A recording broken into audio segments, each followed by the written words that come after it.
시편 136편 1절부터 합독하겠습니다. 시작. 여호와께 감사하라. 그는 선하시며 그 인자하심이 영원하미로다. 신들 중에 뛰어난 하나님께 감사하라. 그 인자하심이 영원하미로다. 주들 중에 뛰어난 주께 감사하라. 그 인자하심이 영원하미로다.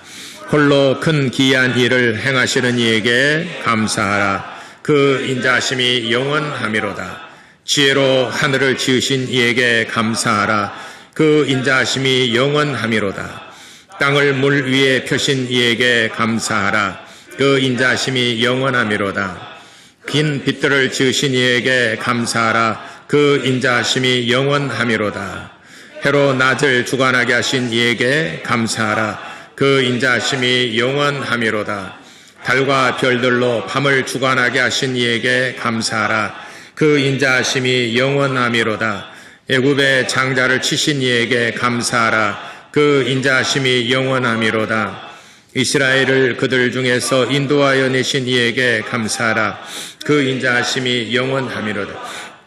강한 손과 펴신 팔로 인도하여 내신 이에게 감사하라. 그 인자하심이 영원하미로다. 홍해를 가르신 이에게 감사하라. 그 인자하심이 영원하미로다. 이스라엘을 그 가운데로 통과하게 하신 이에게 감사하라. 그 인자하심이 영원하미로다. 바로와 그의 군대를 홍해에 엎드려뜨리신 이에게 감사하라. 그 인자하심이 영원하미로다. 그의 백성을 인도하여 광야를 통과하신 이에게 감사하라. 그 인자하심이 영원하미로다. 큰 왕들을 치신 이에게 감사하라. 그 인자하심이 영원하미로다.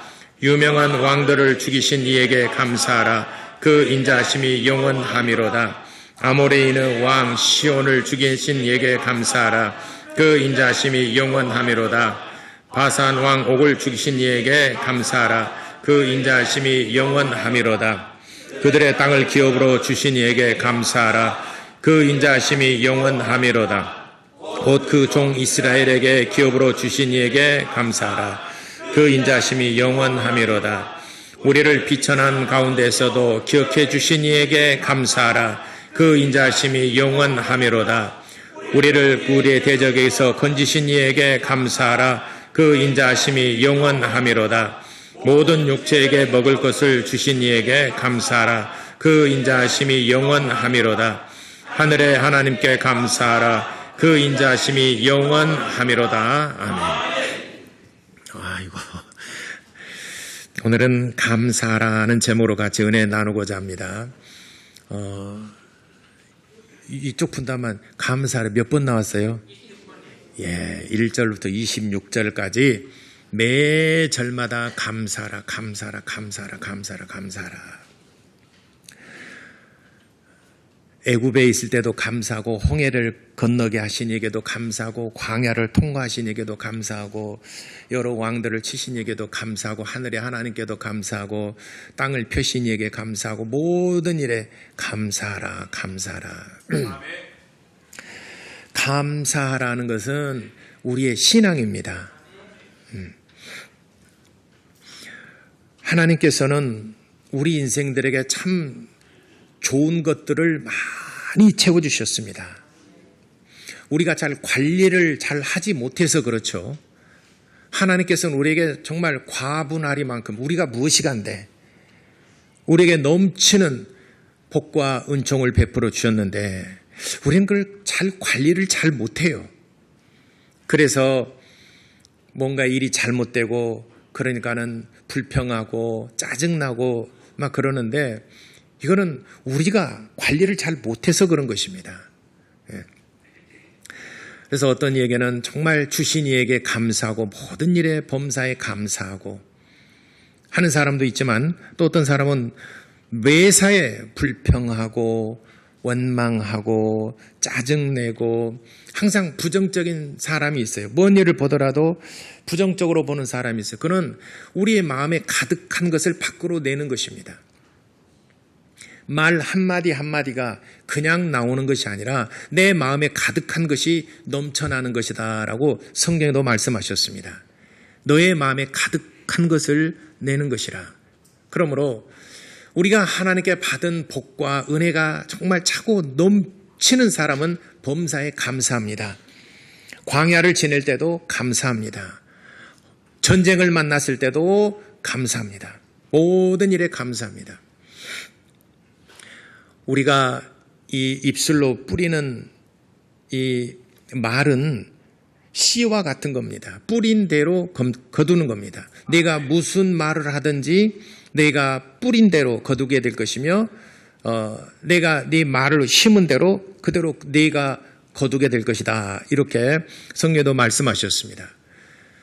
그러니까 우리가 좋은 것을 뿌리게 되면 좋은 열매를 얻게 되는 것이고 나쁜 씨를 뿌리게 좋지 않은 씨를 뿌리게 되면 좋지 않은 것을 거두게 되는 것입니다. 그래서 우리가 이 땅에 사는 동안에 항상 좋은 것을 심을 수 있도록 우리가 항상 마음에 그렇게 신경을 써야 되고 다른 사람 마음의 밭에도 좋은 것을 심어줘야 됩니다. 괜히 독이 담긴 말이나 또는 비수가 숨겨져 있는 말을 던져요. 그러면 상대방이 상처를 받습니다. 그것이 또 쓴뿌리가 될 수가 있습니다. 그래서 마음에 항상 좋은 씨앗을 심고 좋은 것을 줄 수 있도록 그렇게 하시기를 바랍니다. 세상 종교와 기독교가 다른 점이 확연하게 다른 한 가지가 있습니다.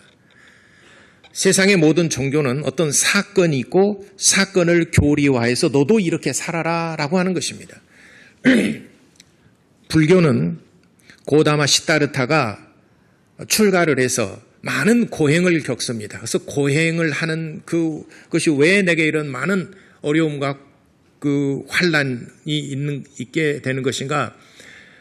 그는 우리의 조상과 우리의 가문과 나의 죄 때문에 그런 것이다. 그래서 이 업보를 해결하는 것은 네가 고행을 통해서 또는 선을 행함으로 말미암아 네 업보를 없애야 된다. 그래야 네가 열반의 세계로 들어간다라고 하는 것에 대한 고다마 시다르타에 대한 그의 교훈과 가르침을 후대 사람들도 너희도 그렇게 살아라 하는 것이고, 유교는 공자의 사상을 받드는 것인데 공자는 춘추 전국 시대 때 나중에 진나라가 통일을 했는데 그 춘추 전국 시대 때 나라가 여러 가지로 갈려져 가지고 굉장히 어지럽습니다. 그래서 나라가 어지러우면은 백성들이 살기가 참 고단하죠. 그러면 이렇게 나라가 어지러운 이유가 뭐냐? 공자는 그렇게 말합니다. 위정자들의 잘못이 크다. 백성은 뭘 알겠는가? 위정자들이 잘못해서 그런, 말하자면 정치적인 지도자들이 잘못해서 그런 것이다. 그래서 공자는 위정자들, 영향력을 끼치는 정치가들이 이렇게 살아야 된다, 이렇게 해야 된다라고 하는 가르침입니다. 그것을 나중에 후대의 제자들이 교리로 만들고 이렇게 살아야 된다라고 하는 것이 공자의 가르침이고 유교 사상입니다. 그러니까 어떤 사건이 있고 어떤 일이 발단이 되어지면은 그걸 정리를 하고 후대 사람 제자들이 교리로 만들어서 이렇게 살아야 된다라고 가르치는 것이 모든 세상의 거의 많은 종교들이 다 그렇습니다. 근데 기독교는 하나님의 말씀이 먼저 있고 그대로 되니라 하는 것이 기독교입니다. 그러니까 예언의 말씀이 있고 말씀대로 이루어지는 거예요. 창세기 1장에서부터 나오죠. 빛이 있으라 함에 빛이 그대로 있어요. 궁창의 윗물과 아랫물로 나뉘라 하시니까 그대로 된 거예요. 빛들을 낮은 해가 주관하고 낮은 달과 별들이 주관하게 하라. 그대로 되니라. 물 가운데서 묻이 드러나라 하매 그대로 되니라. 항상 말씀이 앞섰습니다. 구약의 모든 말씀은 예언된 말씀인데 오시리라 오시리라 메시아가 오시리라 이런 분으로 오실 것이다. 오시리라는 예언의 말씀이에요. 오시리라 한 대로 예수님께서 이 땅에 오셨습니다. 한 치의 오차도 없이 한 말씀 1.1액의 오차도 없이 구약의 모세와 선지자들이 예언한 그 말씀 그대로 오신 분이 바로 예수님이십니다. 그래서 신약 성경에 보게 되면은 가장 흔하게 어찌 보면은 그 필자들이 그 성경을 기록하면서 습관처럼 쓰는 그 단어가 하나 있는데 그게 뭐냐면은 성경이 응하여졌더라. 성경을 응하게 하려 하심이니라. 이런 표현들이 굉장히 많이 나옵니다. 성경을 응하게 하려니라. 예수께서 읽었을 때도 모든 것은 성경을 응하게 하려 하심이니라. 성경이 응하여 주신 분이시다. 이렇게 성경의 예언을 따라 그대로 오신 분이시다. 그래서 기독교는 예언된 말씀이 먼저 있고 그리고 그 말씀 그대로 이루어졌어요. 출애굽한 이후로 모세를 하나님께서 시내산으로 부르셨습니다. 그리고 계명을 주셨어요. 그런데 아직은 광야에서 삶을 살기 전입니다. 하나님께서 모세에게 먼저 계명을 주셨어요. 유월절은 이렇게 보내라. 무교절은 이렇게 보내라. 그리고 또 초막절은 이렇게 보내라. 나팔절은 이렇게 지낼 것이다. 그래서 그리고 그 성막을 이렇게 짓고 그리고 성막 안에서는 이렇게 제사를 지내고 5가지 제사는 큰 제사니까 5가지 제사는 이렇게 지내고 그리고 7절기에 대해서도 말씀하셨습니다. 레위기 5장까지 5 제사에 대해서 말씀하셨고 23장의 7절기에 대해서도 말씀하셨습니다. 그러니까 광야에 들어가서 그들이 어떤 터를 잡기도 전에 성막을 짓기도 전에 하나님께서 모세에게 먼저 말씀하시고 모세는 백성들에게 선포를 하고 이스라엘 백성들은 그대로 순종한 삶이 광야의 삶이에요. 그래서 광야에서 삶은 하나님의 말씀을 어떻게 하면 우리가 순종할 것인가, 순종하는 삶을 가르치는 기간이 40년입니다. 여러분들도 하나님의 말씀에 가르침을 받는 기간이 40년, 하나님을 섬기는 기간이 40년, 그냥 교회 다니는 기간이 40년이 아니라 여러분들이 성막을 짓고 구약에서는 40년 동안 성막을 짓고 이동하고 또 제사를 지내고 절개를 지내고 하는 것이 40년이에요. 광야의 40년은 우리 성도의 하나님을 섬기는 기간이 40년과 거의 맞먹어 그 기간이 거의 떨어집니다. 그래서 모든 성경, 우리 기독교는 하나님의 말씀이 있고 그 말씀대로 되니라, 그 말씀대로 되니라, 성경이 응하여지니라 하심과 같이 여러분들의 그 입술로 고백하는 그 고백한 대로 이루어지리다 하는 것이 우리의 신앙입니다. 여러분의 어떤 삶에 대해서 어떤 사건에서 감사하십시오. 그러면 감사할 내용이 실질적으로 여러분 삶 속에 여러분들의 소유가 될 것입니다. 아직 내 주변을 보니까 감사할 여건이 안 돼요. 그래도 감사하시기 바랍니다. 왜? 주실 것에 대해서 감사하는 거예요. 그러니까 추수감사절은 주신 것에 대해서도 감사하지만은 주실 복에 대해서도 감사하라고 성경에도 말씀이 있지 않습니까? 신명기 이 16장에 주신 복에 대해서도 감사하지만은 앞으로 또 주실 복에 대해서도 감사하라. 그러니까 모든 종교는 과거 지향적이에요. 과거에 이런 일이 있었으니까 너는 앞으로 이렇게 살아라는 거예요. 근데 우리 기독교는 앞으로 너는 이렇게 살면은 이렇게 네가 고백하게 되면 네가 아직 내 삶의 환경이나 내 여건이 아직은 감사할 수 없는 조건이지만은 그러나 네가 입술로 감사하고 또 감사하고 감사해라. 그러면은 너희가 삶 속에서 감사가 너의 삶 속에 이루어지게 될 것이다 하는 것이 우리의 신앙입니다. 그러니까 내가 지금 현재 상황을 얘기하는 것이 아니라 앞으로 될 일에 대해서 감사하라는 것입니다. 제가 간증을 가끔 하지만은 제 신학교 동기 중에 여자분이신데 그분이 관절염으로 20대 초반에, 초중반에 관절염으로 점점 이렇게 관절염이 이렇게 오더니만 나중에는 이제 관절염이 심해져서 20대 중반에는 휠체어를 탈 수밖에 없어요. 본인이 못 걸어요. 20대 꽃다운 나이에 지금 한참 돌아다니 예쁘고 해야 될 그런 나이에 관절염 때문에 휠체어를 타고 다닙니다. 절망 가운데 있을 때 교회 다니십시오.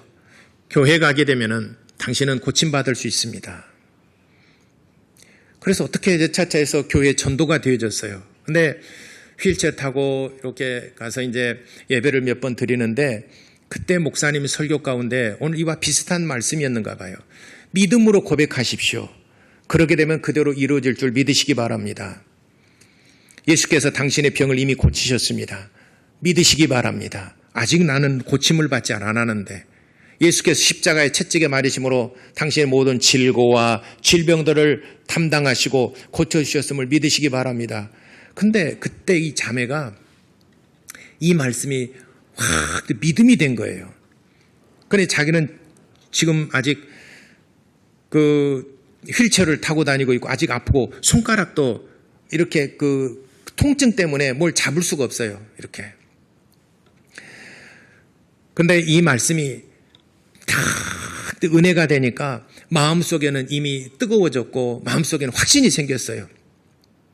그러면서 그날 예배 드리면서 하나님 눈물을 흘렸습니다. 눈물을 흘린 것이 내 병을 고쳐주신 하나님께 감사의 눈물을 흘렸어요. 감사합니다. 감사합니다. 내 병 고쳐주신 것을 감사합니다. 한 주간 동안 그렇게 살고 또 다음 주에 와서 예배를 드리고 그래서 하나님 말씀이 확 은혜가 됐어요. 감사합니다. 감사합니다. 내 병 고쳐주신 것을 감사합니다. 내게 건강 주신 것을 감사합니다. 그러니까 가족들이 뭐라 하겠냐면은 정신까지 돌아버렸다.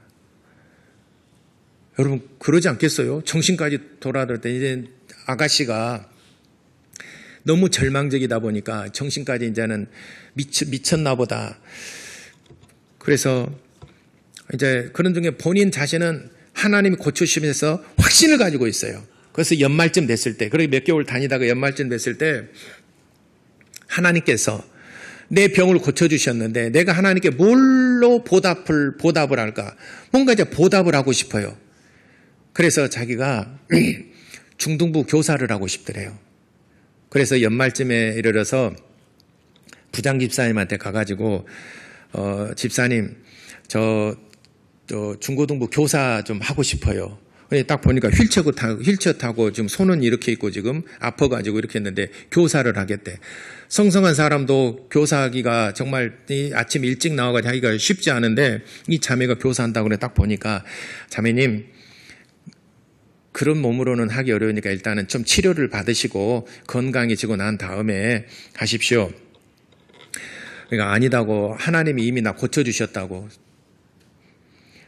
아니 마음은 알겠는데 그렇게 건강을 얻고 난 다음에 오십시오. 그때 아니 나는 어느 반이라도 좋으니까는 그냥 시켜달라고. 그래요. 그럼 알겠습니다. 했고 연말에 이제 그 신년도 교사로서 일할 수 있도록 했는데 그 자기 반을 줬는데 중학교 몇 학년인지 모르지만은 그 반을 줬는데 한 15명 정도 됐대요. 반 아이들 명단이 15명.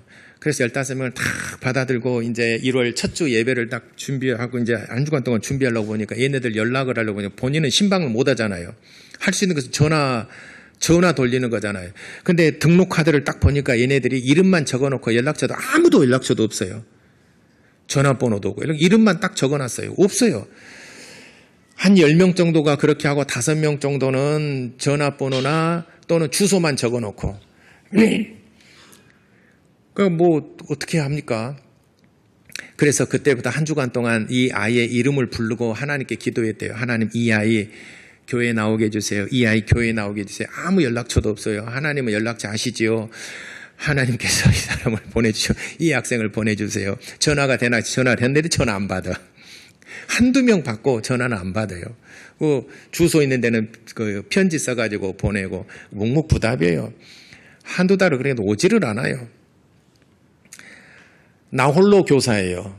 나 홀로 교사. 그렇게 뭐 좀 지내다가 그래도 하나님 내게 직분 주셔서 감사합니다. 계속 하나님께 이 아이들 불러가면서 계속 기도하고 본인은 움직일 수가 정말 불편하니까 휠체어 타니까 불편하니까 그러기려다가 이렇게 그 주일학교 예배 때도 항상 그러지만 숫자 그리 많지 않으니까 예배할 때 문 누가 빼꼼하게 열고 소리가 나게 노래 쳐다보냐 혹시 우리 아이가 왔나. 근데 얼굴도 모르잖아요. 한 번도 안 봤기 때문에. 그러기를 한두 달, 두세 달 이렇게 하다 보니까 아이가 처음으로 한 명이 왔대요. 한 명. 한 명이 왔어요. 근데 보니까 얼굴도 모르잖아요. 근데 그 아이가 자기 반 아이예요. 근데 너희 연락처 하냐. 다 자기 친구들이고 안 돼요. 이렇게 교회 데리고 다닐 수 있겠느냐. 안 다닌대요. 그래도 잡을 수 있는 애 이 하나밖에 잡을 수 없잖아요. 하여튼 간에 이 아이로 말미암아서 그 반이 연말에 가서 30명 정도 부흥됐대요. 조금 놀라시죠? 자기가 할 수 있는 것은 아무것도 없어요. 오직 기도. 연락처도 연락이 안 되고. 근데 그 한 명 왔던 아이가 그 자기 또래 중에서 짱이래요. 얘가 연락을 하고, 야, 우리 선생님 좀 도와주자. 짠하더라. 우리 반에 나 혼자 한 명도 없는데 내가 한 명 갔다. 야, 너무 좀 불쌍하니까 우리가 가서 좀 자리 좀 채워주자. 그래서 우르르 몰려와가지고 그렇게 해서 반이 부흥됐대요. 하나님께서 그 짱을 보내주신 거예요. 기도하니까. 그리고 더 신기한 것은 그렇게 1년간을 교사를 했어요. 2년째 교사를 하는데 건강이 좋아지는 것을 본인이 느꼈어요. 그리고 한 3년 정도 지내니까 뼈마디와 힘줄에 통증이 사라지고 힘을 얻고 일어설 수 있다는 힘을 얻고 그래서 27살 땐가 건강을 얻었어요. 휠체어 벗어 던지고 건강하게 걷게 돼 있어요. 너무 감사해서 이제 하나님께 내 일생을 나를 고쳐주신 하나님께 일생을 드리고자 하나님 내가 뭘 할까요? 그러다가 신학교를 온 거예요. 내 일생 평생 하나님께 드리고 내 일생을 하나님께 바치겠습니다. 이래갖고 신학교 올 때가 30몇 살 때쯤 왔어요. 근데 저는 이제 그런 상황을 모르죠. 같이 이제 그 공부를 하는데 제가 그 자매한테 굉장히 어리게 보여요. 그래서 그냥 우리 동기니까 말도 대충 와서 커피 한잔하게 이렇게 대충 우리 같은 반이니까 커피 한잔하게 커피 한잔 사. 그럼 커피 한잔 사가지고 근데 언제부턴가 그래. 근데 왜 나한테 자꾸 반말하죠? 그래서는 동기니까. 그래서 나이가 얼만데? 그랬더니 나보다 4살 많아요. 4살인가 5살인가 더 많아요. 5살 많구나. 4살인가 5살인가 더 많아요. 미안하더라고. 그래서 아니 얼굴이 그렇게 안 보인다고. 그래서 그때 후로부터는 깍듯이 했어요. 제가. 나중에 목사님 사모님 되셨어요. 지금 목사님들 그 시숙도 미국에서 목회하고 계시고 그분은 근데 신기한 것은 병원에서는 절대 아이는 낳을 수 없다고 그러는데 아들을 하나 낳았어요. 하나. 예. 그래서 내가 그랬죠. 나도 낳지 못한 아들을 낳아서 정말 대단해. 믿음의 고백은 실상으로 이루어질 줄을 믿으시기 바랍니다. 감사하시기 바랍니다. 오늘 성경에 있잖아요. 시편 130편 감사장입니다. 감사하라. 예, 감사하라. 예. 인자하심이 영원하미로다. 감사하라. 모든 일에 범사에 감사하라. 감사하라. 내 마음의 표현이에요. 내 마음에 가득한 것을 밖으로 내는 거예요. 그러면은 내가 지금 현 상황 속에서는 현실적으로는 감사할 수 없는 형편들이 참 많아요. 사실은 감사할 때 감사할 수 있는 것은 누구나 할 수 있는 일입니다. 그러나 광야에서도 감사할 수 있느냐? 그건 믿음입니다. 내가 감사할 수 있는 형편이 안 돼요. 여건이 안 돼요. 환경이 안 돼요. 그래도 감사하는 것은 내 믿음입니다. 고백한 대로 이루어질 줄을 믿으시기 바랍니다. 제이 데니스라고는 목사님의 감사 치유법에 대해서 그분은 이렇게 말하고 있어요. 당신이 많은 세금을 내야 한다면은 그것도 감사하십시오.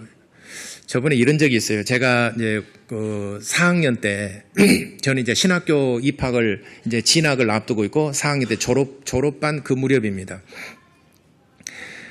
우리 그 친척 중에 한 분이 오셔가지고 내가 좀 살기가 너무 힘들어서 왜요? 그랬더니 세금 때문에 못 살겠다는 거예요. 그래서 세금이 얼마나 세금 많이 내세요? 그랬더니 아니 세금이 900몇만 원 나왔대요. 그러니까 지금으로부터 약 한 30몇 년 전이잖아요. 40년 전이잖아요. 30몇 년 전 되겠네요. 세금이 그때 당시에 매년 900몇만 원씩 나온대요. 세금이. 여러분 지금 현재 한 1000만 원 돈 세금 내신 분 했어요? 우리 교회? 혹시 1년에 1000만 원 세금 내신 분 900몇만 원 내는 것 때문에 못 살겠다는 거예요. 제이 데니스는 이렇게 말합니다. 당신이 많은 세금을 내야 한다면 감사하십시오. 왜냐? 당신에게는 안정된 직장과 사업장이 있다는 말이기 때문에 그렇습니다. 감사하시기 바랍니다. 당신의 몸무게가 늘어 옷이 맞지 않는다면 그것도 감사하십시오. 왜냐? 당신은 먹을 것이 넉넉한 인생을 살아봤기 때문에 그런 것입니다. 감사하시기 바랍니다. 속이 있어서 다 웃으시네.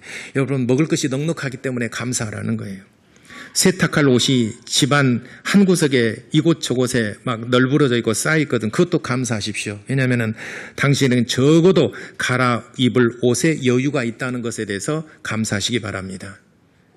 단벌이라면은 그날 빨아 저녁에 말려서 다음날 입어야 되는데 감사하라는 거예요. 당신의 집에 대청소가 필요하고 문고리를 갈아야 하고 창문을 갈아야 한다면 감사하십시오. 왜냐하면 당신의 몸을 위탁할 집이 있다는 것이기 때문에 그렇습니다. 또 멀리라도 주차할 공간을 찾았다면 감사하십시오. 당신에게 잠시라도 걸어갈 운동의 기회가 주어졌기 때문입니다. 당신에게 불평할 대통령이 있다면 감사하십시오. 잘 들으세요. 왜냐하면 당신은 언론의 자유가 보장된 나라에 살고 있다는 증거이기 때문에 그렇습니다. 언론의 통제가 많은 나라도 있어요. 교회에서 교우의 찬송 음정이 엉망으로 들려오고 있다면 그것도 감사하십시오. 당신의 청각은 정상이기 때문에 그렇습니다. 아니, 속이 있어서 누구 보고 딱 웃네. 아침에 울리는 잠영종 소리가 고통스럽게 들리거든 감사하십시오. 당신에게 일어나 해야 할 하루가 기다리고 있기 때문에 그렇습니다. 하루해가 저물어 온몸이 나른하고 피곤하거든 감사하십시오. 당신은 오늘 하루를 생산적으로 살았다는 증거입니다. 이렇게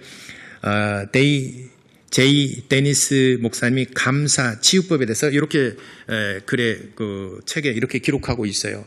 그러니까 우리 어찌 보면은 참 불평할 것 같잖아요. 주차장 가까운데 다 주차하고 나는 저기 멀리다 주차하고 그래도 감사하고 엘리베이터가 지금 나는 20층에서 엘리베이터가 20층에서 딱 내려왔는데 19층 내려가고 있어요. 층층마다 섭니다. 성질 나죠. 또 여러분 그렇잖아요. 나는 지하에다 주차하고 지하 1층에 딱 들어갔는데 딱 눌렀는데 벌써 1층 올라가고 있어요. 25층까지 올라가고 있어요. 층층마다 서고 있어요. 열불 터지죠.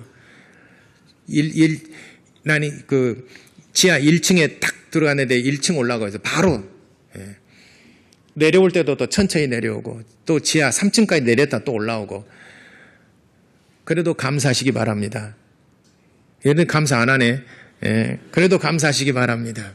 적어도 좋은 아파트에 살고 있다는 것 때문에 감사하시기 바랍니다. 또 여러분 이렇게 비가 오거나 눈이 올 때나 또 더울 때나 지하 주차장에다 넣고 살 수 있는 공간에서 생활한다는 거 감사하시기 바랍니다. 없으면 나대지에다 놓고 추우나 겨울에 뭐 눈 치워야 되고 막 그러잖아요. 범사에 감사하면은 감사할 조건이 내 삶 속에 다가오고 있다는 것입니다. 그러나 불평을 하게 되면은 불평하는 그것이 내 삶 속에 점점 다가오고 있다는 거예요. 그러니까 내 말은 씨를 뿌리는 것과 같은 거예요. 성경에 창세기 1장보다 태초에 말씀이 계시니라 하나님의 말씀이 먼저 계셨고 그대로 되니라. 이것이 우리 기독교의 가장 기본 시작입니다. 하나님께서 말씀하시니 그대로 되니라. 여러분들의 신앙 고백한 대로 그대로 삶이 이루어질 줄을 믿으시기 바랍니다. 그러므로 감사하는 것은 신앙으로서 감사 고백하는 것입니다. 내 지금 현재 환경은 그렇지 못한다는 거예요. 그렇지만 주실 것에 대해서 감사하시기 바랍니다. 그 자매도 이 관절염에서 감사 몇 년간을 감사하고 고쳐주신 것에 대해서 감사해서 뭔가 하나님 앞에 봉사하고 헌신하고 그래서 고침을 받았지 않습니까? 일어섰지 않습니까? 감사해서 하나님에게 붙들림 받고 쓰임 받았지 않습니까? 범사에 감사하는 것은 그리스도 예수 안에서 우리를 향하신 하나님의 뜻이라고 그랬어요. 하나님께서 우리에게 범사에 감사라 모든 일에 감사라라고 그랬습니다. 누가복음 17장에 보면은 사마리아 성에 그 지역에 10명의 문둥병자가 있었습니다. 근데 예수님께 와서 다 고침받았어요. 예수님께 와서 10명이 다 고침받았어요. 그러니까 문둥병은 어찌 보면 좀 불치병이잖아요. 고침받지 못하는 병이잖아요. 그리고 좀 혐오스럽잖아요, 보기에. 그렇기 때문에 당시에도 따로 그들은 집성촌을 이루면서 따로 살았어요. 왜냐하면 사람들이 그를 혐오시하고 그를 가까이 하지 않을 그를 이렇게 멀리하기 때문에 집성촌에서 살았습니다. 따로 그들은 살았어요. 예루살렘에서 약 한 8km 정도 8km 정도 떨어진 곳에서 집성촌을 이루면서 따로 살았어요. 그러니까 문둥병을 가지고 그냥 사람들이 있는 곳에 나타난다라고 하는 것은 굉장히 이거는 정말 비난받을 그럴 일입니다. 그렇기 때문에 이 문둥병은 특별히 다른 병보다도 굉장히 혐오감을 느꼈습니다. 이들이 전부 다 와서 예수님께 와서 10명이 다 고침받았어요. 얼마나 감사하겠습니까? 10명 다 고침받았어요. 이게 이제는 살 만나고 사람을 만나고 내가 노동하고 일할 수 있고 내가 이제는 소득을 얻을 수 있고 구걸하지 않아도 되고 이제는 일할 수 있는 건강을 얻었잖아요. 근데 10명이 다 고침받았는데 그 중에서 한 명만 예수님 앞에 와서 살해했어요. 감사합니다. 살해해서 4병 고쳐진 것을 감사합니다 하고 살해를 했어요. 그러니까 예수께서 말씀하셨습니다. 10명이 다 고침받았는데 어찌하여 9은 어디 갔느냐? 그리고 왜 너 혼자만 왔느냐라고 예수께서 물었습니다. 그리고 감사의 예물을 드린 그 사마리아 사람에게 예수께서 말씀하시기를 네 죄사함을 받았느니라 하고 그에게 구원의 은총을 베풀어 주셨습니다. 질병에서 고침받았다라고 해서 그 영혼이 구원받았다는 얘기는 아닙니다. 9명은 어디 갔겠습니까? 9명 어디 갔어요? 몰라요. 자기들 알아서 갔겠죠.